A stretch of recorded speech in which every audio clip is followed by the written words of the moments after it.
It was the umpteenth time Mr. Harper had caught Carl slacking off at work, and today finally pushed him over the edge. He'd gone over the reports and saw just how badly Carl was falling behind compared to the rest of the team. When Mr. Harper fired him, he didn't give Carl a chance to speak, didn't even let him explain. Maybe he should have, but he was just done dealing with Carl's nonsense. That's what made Carl's final words feel a bit more chilling. "You'll regret this decision," he muttered before walking out. "You'll regret this decision," he'd said again, more firmly, before storming off, leaving Mr. Jonathan Harper standing alone in his office. Jonathan had a slight smirk. Firing Carl had gone smoothly. No drama. Just an empty threat, he figured, brushing it off with a shrug. He had no idea just how wrong he was. Jonathan truly believed letting Carl go was the right move. Carl had been dragging the team down for a while, and now Jonathan could finally build a schedule with reliable people to get production back on track, starting next week. But then, out of nowhere, a heavy feeling settled in his stomach. He knew what Carl might be up to. "Darn it," Jonathan muttered under his breath. He'd watched Carl leave the office, but who knew what kind of trouble he was causing now? Jonathan jumped up and rushed out, heading the same way Carl had gone. There were so many possibilities, and he had to be the one to stop him. But where could Carl be? This wasn't just a basic factory with one hallway and a single exit. It was a maze of corridors and side rooms, and Jonathan knew he probably didn't have time to search them all. He had to act fast. Just as he was about to shout in frustration, it hit him. He knew exactly where to go.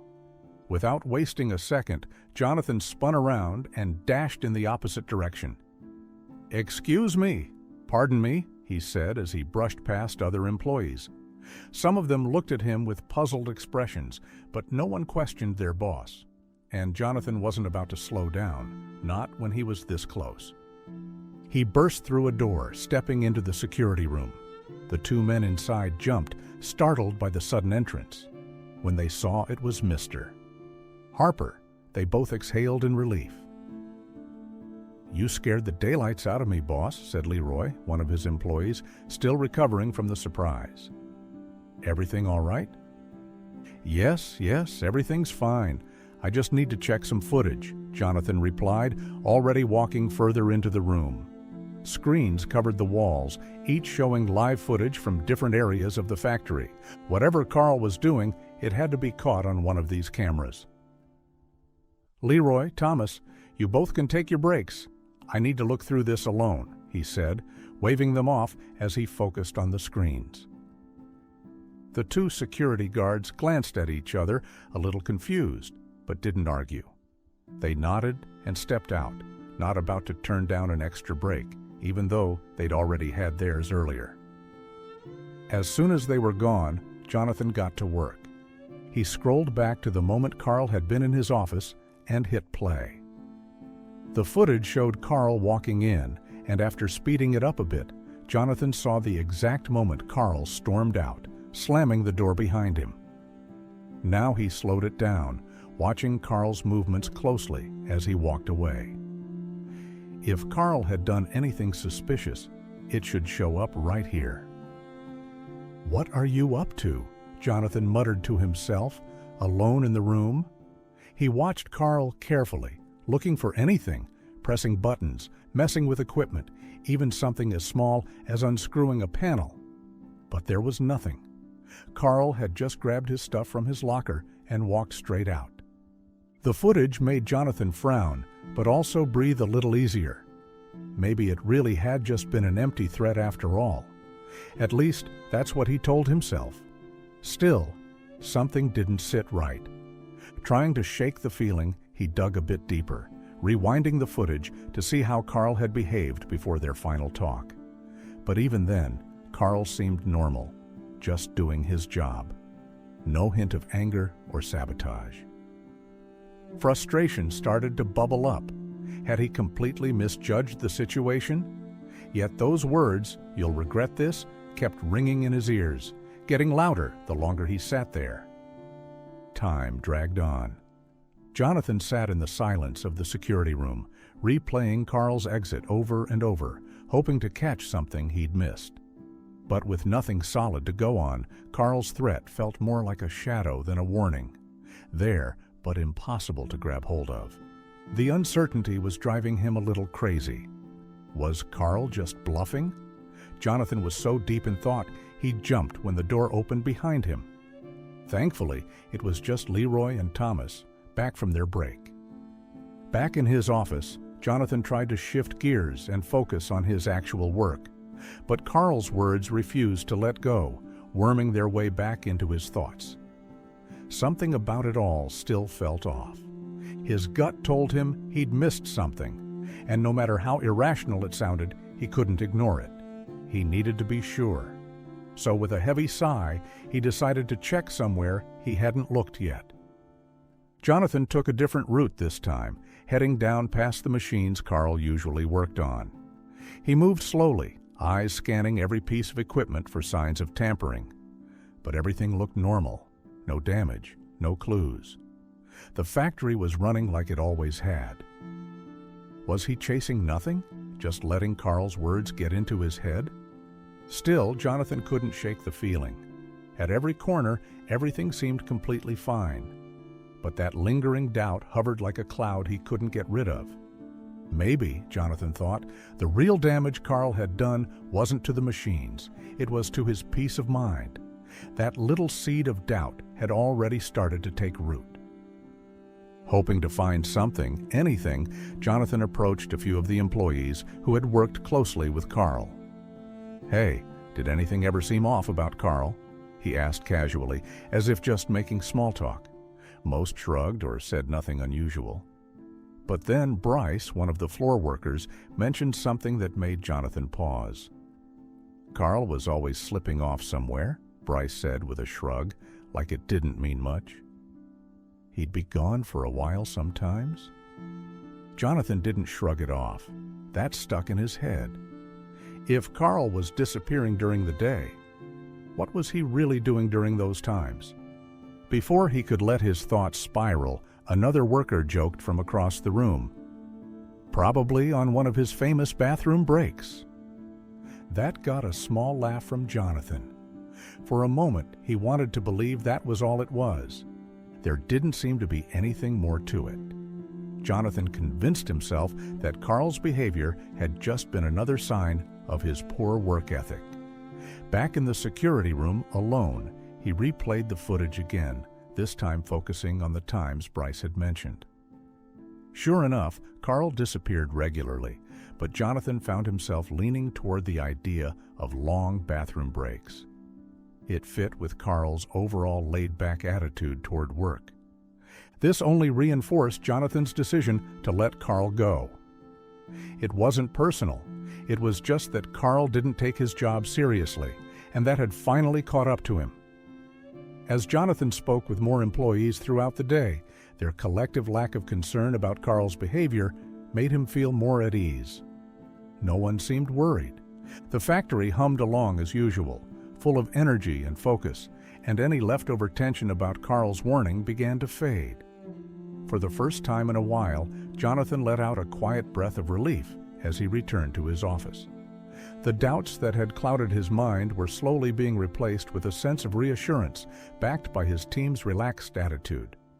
He got back into the flow of his daily tasks, Carl slipping further to the back of his mind. The factory's operations were steady and strong under his leadership. Everything seemed to be back on track. But what Jonathan didn't realize was that he had missed something small but important, buried in Carl's behavior. The words Carl had spoken on his way out, which Jonathan had brushed off, still carried a truth he hadn't uncovered. 2 days passed quickly in a blur of meetings and paperwork. Then a knock at the door broke his focus. "Come in," Jonathan called, not looking up from the forms in front of him. The door opened slowly, and in stepped Jared, one of the quieter guys on the team. He'd worked closely with Carl before, but had been off for a few days and missed all the drama. Jared stood in the doorway looking a bit unsure, which immediately made Jonathan curious. Jared hesitated, then finally spoke. Sir, I noticed Carl hasn't been around. I checked his locker, and it's still full. What's going on?" Jonathan froze for a second. He hadn't told the rest of the team about firing Carl yet. The detail about the full locker tugged at something in the back of his mind, but he set it aside for now and focused on Jared. Clearing his throat and trying to sound composed, Jonathan gave a steady reply. "Carl's no longer with us. We had to make a few cuts, and unfortunately, he wasn't meeting the expectations I set. It was a tough call." Jared nodded slowly, though a flicker of disappointment crossed his face. He answered carefully, his voice thoughtful. "I see. If it's about keeping the company on track, I get it." He paused, almost like he had more to say, but instead just gave another quiet nod and left the room. Jonathan was left alone again, but the conversation stirred something inside him. Jared's calm reaction didn't settle his nerves. If anything, it brought the unease right back. Carl's locker still being full, that was what really got to him. Why hadn't Carl come back to clear it out? What if his warning had something to do with that? A chill ran through Jonathan, Carl's words echoing louder now. "You'll regret this decision." The weight of that statement pressed down harder than ever. Had Jonathan missed something serious? Something dangerous? He couldn't sit still anymore. His thoughts were spiraling, his mind racing with possibilities of what might be hiding in Carl's locker. Without wasting another second, Jonathan stood up, his focus sharpened and his next move clear. Jonathan made a beeline for the locker room, his pulse picking up as he imagined what could be hidden in Carl's locker. The idea that something dangerous might be tucked away in there made his heart pound faster. He had to know. He needed to be sure. Before checking it alone, Jonathan decided he needed someone with him. He headed straight for the security room and found Thomas inside. "I need your help with something," Jonathan said, trying to keep his voice calm. The seriousness in his tone was clear, and having Thomas along gave him a bit of comfort. As they walked toward the locker room, Thomas's curiosity kicked in. "What's this about?" he asked. Jonathan kept it simple. He mentioned the feeling he couldn't shake about Carl's locker and the unsettling way Carl had spoken before leaving. He didn't go into all his inner worries, but the concern in his voice was enough. Thomas grew more serious as he listened. "Should we call the police if you think this might be something serious?" he asked, looking genuinely concerned. Jonathan hesitated, then he shook his head. "I might just be reading too much into this. Let's check it out first."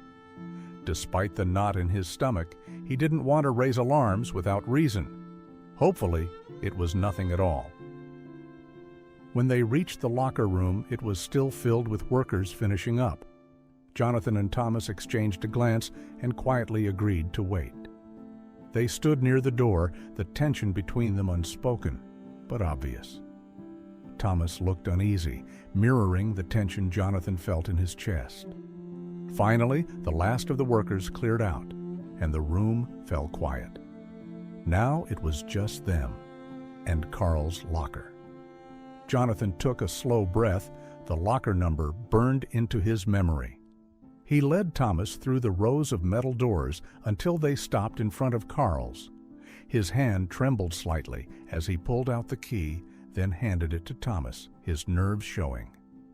Thomas took it with a firm grip, though he too looked unsure. The moment felt heavy, like they were about to uncover something that had been waiting all along. He paused, giving Jonathan a questioning glance, but with a small nod from Jonathan, who reassured him it was probably nothing. Thomas turned the key. The lock gave a loud click, echoing strangely in the quiet room. The sound made Jonathan flinch slightly. It was time. The locker door creaked open, and for a second, neither of them moved. Inside, it looked like a typical locker. Old paperwork, some tools, and personal belongings from Carl's time at the factory. Jonathan's thoughts drifted. He'd have to assign someone to clean this out soon, But then Thomas let out a sharp breath, pulling him back to the moment. Jonathan's heart jumped. "What? What is it?" he asked, stepping closer and expecting something serious. He scanned the contents, trying to spot what had caused such a reaction, but at first glance, everything looked normal. Then Thomas spoke, eyes wide. "It's my watch. I lost this a month ago. I never thought I'd see it again," he said, half laughing in disbelief. Jonathan blinked, then finally let out the breath he'd been holding.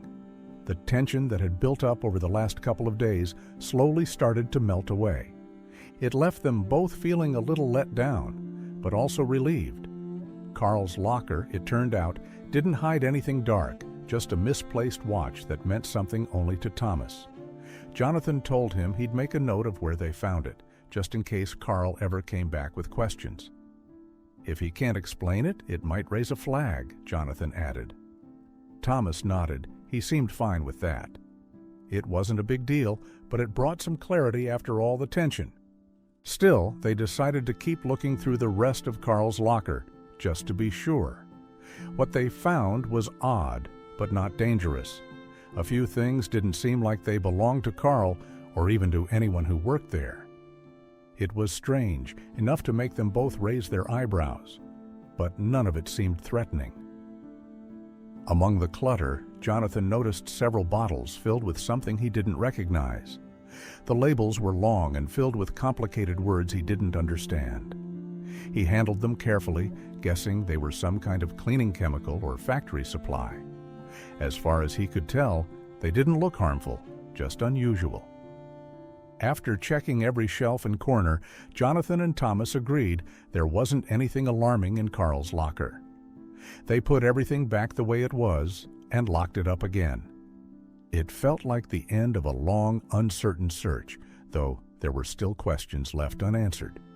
Whatever Carl had been hinting at didn't seem to be as serious as he made it sound. Jonathan thanked Thomas for his help, and they both walked out of the locker room. Once Thomas left, Jonathan headed back to his office, letting everything that had happened replay in his mind. He felt more at ease now, like maybe there hadn't been anything to worry about after all. But what Jonathan didn't realize was that he had missed something important, something that wouldn't stay hidden forever. Back in his office, he picked up his phone and dialed Carl's number. He wanted answers, but all he got was a voicemail tone. He sat there, listening to the beep, irritation bubbling up inside him. Typical Carl, nowhere to be found when things got real. Jonathan ended the call, his fingers tapping on the desk in frustration. He wasn't the type to let things go. He tried again, dialing Carl's number a second time, but just like before, it went straight to voicemail. He sighed hard, then set the phone down and turned to his computer.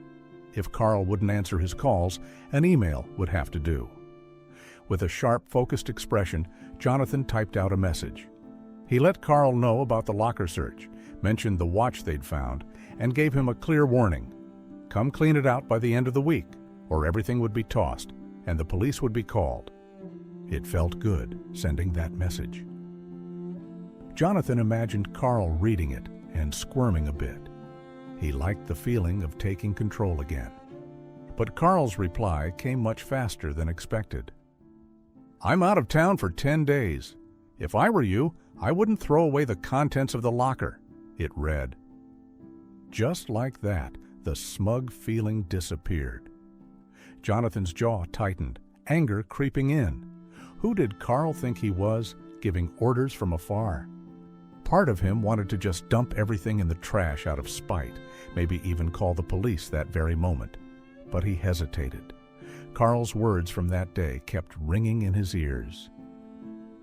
"You'll regret this decision." Jonathan's hands hovered over the keyboard, itching to fire back, but something about that growing unease in his gut kept him frozen in place. Something kept Jonathan from acting on his anger. As much as he wanted to toss everything and be done with it, he couldn't shake the nagging feeling that maybe, just maybe, Carl's warning hadn't been empty after all. A full week passed, and Jonathan hadn't touched Carl's locker or called the police. He told himself he was just being cautious. But deep down, the doubt lingered. Then, like a bolt out of the blue, trouble hit. Complaints started rolling in from the floor. Machines were acting up. Jonathan listened, that familiar pit forming in his stomach. It wasn't just any machine, it was the one Carl used to operate. Deep down, he wasn't that surprised. Determined, Jonathan made his way to the troubled machine. Each step felt heavier than the last, weighed down by dread and the small hope that it might be a simple fix. But Carl's last words echoed in his mind, and a part of him feared this wasn't just bad luck. He stood before the machine. On the outside, it looked fine. No blinking warnings, no strange noises. But Jonathan knew better. The real issue had to be hidden somewhere deeper inside. He checked over it again, searching for any clues, but there was nothing obvious. Still, that gut feeling kept pressing on him. Carl had left a warning, and now things were going wrong. It couldn't be a coincidence. Frustrated but not ready to give up, Jonathan remembered the machine's parts extended into the shared storage chamber. If something was out of place, that's where he'd find it. With a heavy breath, he grabbed the key and headed there. Each footstep echoed louder than usual, nerves tightening with every second. Unlocking the door, he was instantly hit by an awful stench, sharp, thick, and enough to make his eyes water. His stomach flipped. And then he saw it. What lay inside was beyond anything he ever expected to find in his factory. The overwhelming smell and sight slammed into him all at once, leaving him stunned. For a second, he couldn't move. Did Carl know this would happen? Or had something gone horribly wrong without anyone noticing? He didn't have an answer. Snapping out of his shock, Jonathan slammed the door shut, desperate to escape the smell. But the image stayed burned in his mind, white, bloated shapes clinging to the walls. He had no idea what it was, but it definitely hadn't just appeared out of nowhere. His head spun. He wanted to go back in and figure it out, but he couldn't even stand the stench. The workers who had come with him were worse off, coughing, gasping, one even losing his lunch right there on the floor. That said it all. Jonathan had reached his breaking point. "Carl!" he shouted, fury boiling over. He didn't care anymore. He was done. Done wondering, done doubting. Whatever this mess was, he blamed Carl. None of this ever happened when he still worked here. Fueled by anger, Jonathan stormed back to his office and picked up the phone, dialing the police with his hands trembling. He demanded they go after Carl, even gave them his address. He explained everything: the mess, the smell, and Carl's warning. But the officers hesitated. Without proof, they said, there wasn't much they could do. Jonathan's face flushed red. "Unbelievable," he muttered before slamming the phone down in frustration. Left alone with his fury, he paced the room, trying to calm himself down. But it didn't help. He glanced at the calendar. Carl was supposed to return in 3 days. Jonathan tried calling him again and again. Each time, straight to voicemail. Every unanswered ring only made his anger worse. The silence on the other end felt like a slap in the face, a mocking echo of his growing frustration. Jonathan was left to stew in his frustration. Every missed call, every voicemail, felt like a reminder of how stuck he really was. Carl's warning, the mold, the police brushing him off, it all swirled in his head, building a storm of anger and stubborn resolve. He knew he couldn't just sit and wait. Carl had to answer for what he'd done. And now, things were getting worse. The smell from the storage room had started to spread, creeping through the factory and making it hard to even breathe, let alone work. Machines slowed down, people coughed constantly, productivity tanked. The whole place was falling apart quicker than Jonathan ever imagined. He was left with no choice. With a heavy heart, Jonathan announced a temporary shutdown of the factory. Everyone was sent home with unexpected time off. It was a painful call. He knew it would hit operations hard, but it felt necessary to preserve whatever evidence remained. In his mind, this was still Carl's doing, and he wasn't going to risk losing proof. The factory went quiet, like it was holding its breath for what came next. That Monday, Jonathan returned to the entrance with a handful of his most trusted workers, including Thomas. The group stood silently, tension hanging in the air. No one really knew what to expect. All they knew was that Carl was due back, and there was going to be a reckoning. Carl's car pulled in, and he stepped out, looking puzzled at the sight of everyone waiting for him. But as his eyes met Jonathan's, something changed. His face shifted, and a smug little smirk formed. He knew exactly what was going on. That smirk lit a fire in Jonathan. Without hesitation, he stepped forward, barely holding back his fury. "This is on you!" he snapped, motioning toward the quiet, empty factory behind him. "You sabotaged us, Carl." "I had to shut everything down because of your mess." His voice shook with anger, each word a direct accusation, but Carl didn't flinch. He stood calmly, the same smirk on his face, his eyes daring Jonathan to keep going. Then, finally, Carl raised his hand slightly, as if to calm things down. "I didn't sabotage anything," he said, sounding surprisingly sincere. His tone caught Jonathan off guard. Carl seemed genuinely confused by the accusations and ready to explain himself. Carl wasted no time. He began to explain what had really been going on, something Jonathan hadn't expected at all. About 3 months earlier, Carl said he'd noticed something wrong with the machine he worked on. It wasn't just mechanical, it was deeper. He'd opened it up and discovered mold. Not a little, but enough to make him realize it could spread fast and pose a serious risk to the whole factory. His voice was steady now, serious, not defensive. Jonathan blinked, thrown off by the shift. So why hadn't Carl said anything? "I tried," Carl said. "You wouldn't listen. You were always too busy." He looked at Jonathan for a long second before continuing. "I didn't want to cause panic, especially if I could deal with it myself." He explained how he'd been quietly fighting the mold on his own, using the chemicals he'd stored in his locker.